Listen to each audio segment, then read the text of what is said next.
Well, thank you all for taking the time for toofab today.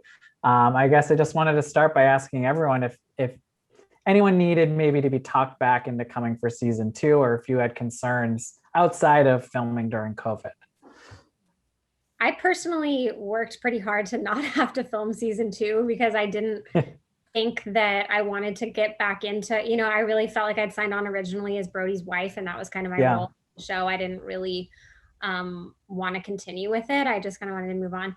And I didn't end up having the option, but I'm very grateful that I stuck with it because I feel like I had the most fun filming the season. I got to know everybody a lot better. I think the dynamic was so different because we were all so grateful to be able to film at all. Yeah. I mean, it was certainly a struggle, not really knowing what filming would be like, and I think the production company did an amazing job of making it possible because it was like a really big undertaking, being able to make the show under COVID restrictions, and so I was just really grateful, and we had a blast.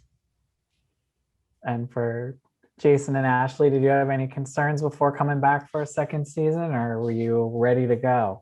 No, I think we were ready to go. I mean, for us, we were in a much different place, and coming back into this, I mean, a big part of why we're even doing this is to share our journey, and what we've gone through Yeah. as a couple, and what I've dealt with addiction, what Ashley's dealt with codependency, and over the course of time, it's our relationships got stronger. There's obviously some trials and tribulations that we face, but it's cool to be able to walk through those and show how we made it to the other side on some of those.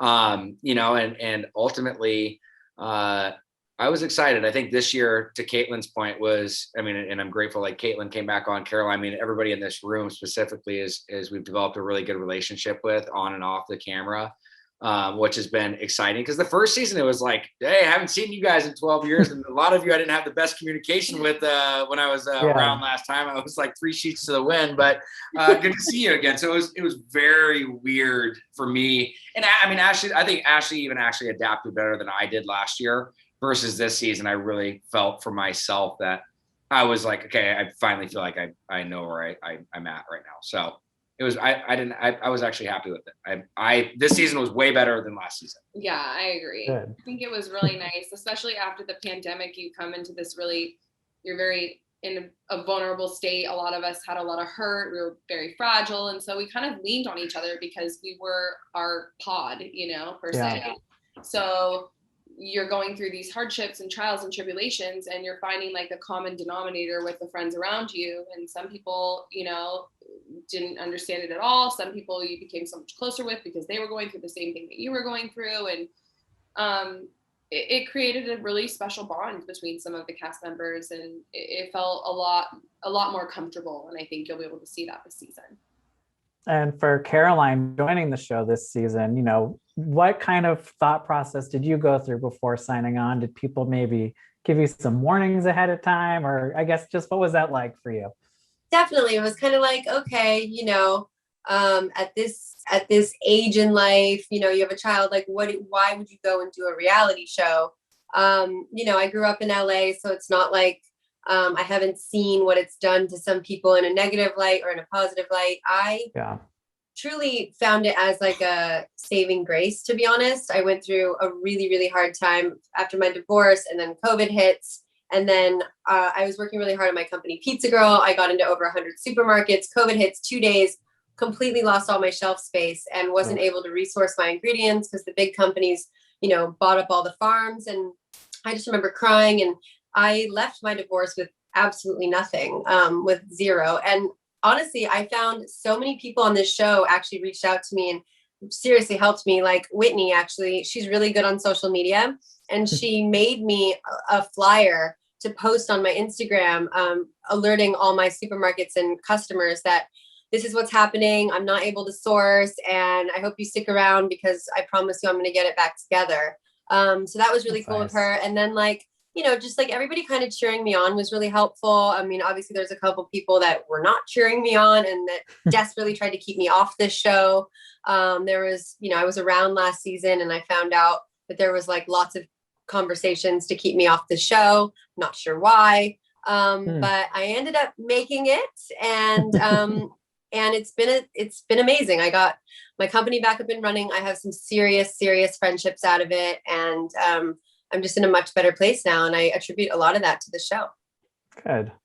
And for Kaitlynn, obviously your split from Brody was a big part of the end of the first season. Was it good to have that time before really having to go back to film season 2? And I mean, where do you stand now, I guess? Yeah, I mean, I do think that it was very helpful to have the time between seasons because, Yeah. we actually originally started filming in February, and I feel like some of the things that we shot in February, I wasn't even that clear on in terms of like where I stood on certain things or what my feelings were. And because of COVID and getting shut down again, I had like this mandatory window, as did everyone, to really spend a lot of time with myself. I did a lot of Zoom therapy. I did a lot of just, kind of rebuilding and figuring out who I am as an individual. And so then coming back into filming, once we got restarted in October, I was a lot more clear on who I am. And, it just allowed me to be a lot more comfortable with what I was saying on camera and not worry. I mean, I feel like I drank kind of a lot this season. Like I was having such a good time. Yeah. And the only reason I was able to do that was because I wasn't worried about anything that I was going to say or do, because I really felt very comfortable and secure with who I was filming this time. So I do think that it was a blessing in a way to have that, time before we shot. And, with Caroline joining the show this season, obviously she's kind of filling the space of Mischa, who left after one season. Why do you guys think maybe it didn't work out with her? And for Caroline, how did it feel to get called out by her on social media the second your casting was announced? I mean, what's crazy is my casting wasn't even announced. My casting just announced like a couple of weeks ago when we were in Palm Springs. So I was not allowed to say anything. So it was really hard to like have somebody, who does have a big following and whatever, to bash me the way that she did. She's now taken it off of her Instagram, but I mean, to post my photo and to say, nobody wants to watch you hawk your greasy pasta bowls. That's hurting first of all, you're trying to hurt my company. The one thing that I have to take care of my child. Like, how dare you? And, to blast me like that when you don't even have any reason. And it was just so hurtful. And like, she was desperately trying to keep me off the show last season, I found out. And it was just the weirdest. I'm just not a person like that. Like I grew up in LA. However, I don't get involved in catty bullshit like that. So for that to happen and me not to be able to fully rebuttal and say, actually, I am on the show. I was made me so angry. But so, I did my little post back where I just said, thank you for the pizza girl sales and, move on. I think from our, sorry. Oh, go ahead, Kaitlynn. Sorry. Well, I was just going to say, I feel like the thing about Mischa is that, she's really been through a lot of shit in LA in the course of her career. And coming on a reality show, to what I was just saying, it's like really hard to be very vulnerable and raw. And I think that, I don't think I would have been able to really do it in her position either. Because I think with all the experience that she has, it's really hard to tap into feeling like you can trust the people around you and like share all these really intimate personal things about yourself. And so I think that was probably what was a little bit of a struggle for her. I don't know what you were going to say, Jason. Yeah, no, it's to piggyback that. I think it's, but for this type of show, you do need to have that transparency and you need to be open. And I think that's something that Caroline brings to the show this season versus Mischa. It just wasn't the right fit. Yeah. All right. Well, I can't wait to see the next season. Thanks again for taking the time. Hope we catch up again soon. Thanks, Brian. Thank you. Bye. Thank you, guys.